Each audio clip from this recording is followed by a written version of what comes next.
এই পড়ে গেল, ধরেন। দর্শক, আজ আমরা দাঁড়িয়ে আছি টাঙ্গাইল জেলার এক মিলন স্থলে। একদিকে মির্জাপুরের পাথরকাটা, অন্যদিকে বাসাইলের সীমানা, মাঝখানে বয়ে চলেছে শান্ত বংশাই নদী। নদী যখন জনপদকে ভাগ করে দেয়, তখন মানুষের আশা ভরসা যেন মাছ নদীতেই হাবুডুবু খেতে থাকে।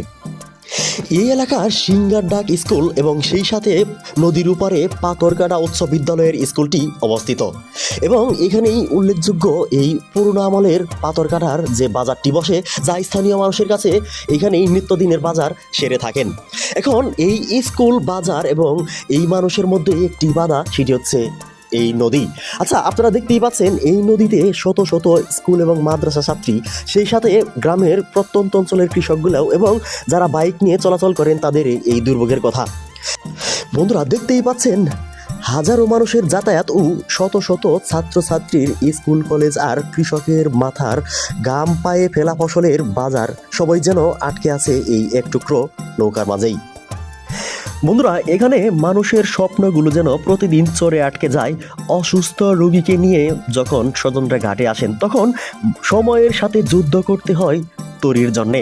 যেখানে একটা সেতু হওয়ার কথা ছিল, স্বপ্নের সেতু। হ্যাঁ, এই সেতুটি এখন বাস্তবায়নের লক্ষ্যে আমাদের স্থানীয় মন্ত্রী সাহেব অ্যাডভোকেট আহমেদ আজম খান এবং মির্জাপুরের এমপি সাহেব আবুল কালাম আজাদ রিসেন্টলি উদ্বোধন করে গেছেন। বন্ধুরা, ভাবলে অবাক হতে হয়, যেখানে এক সময় খেয়া পারই ছিল আমাদের একমাত্র ভরসা, সেখানে আজ সরকারের কোটি কোটি টাকার এই বিশাল কর্মযজ্ঞ।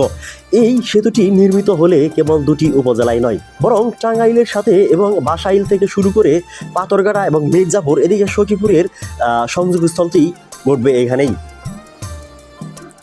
এখন আমার প্রশ্ন, এখানে ব্রিজ হলেও এই মানুষের দুঃখ কষ্টের কথা তারা কি বলতে পারবে? এই মানুষগুলাই প্রতিদিন এভাবেই যাতায়াত করে থাকে এবং এটি তাদের নিত্যদিনের পথ চলাচল রাস্তা।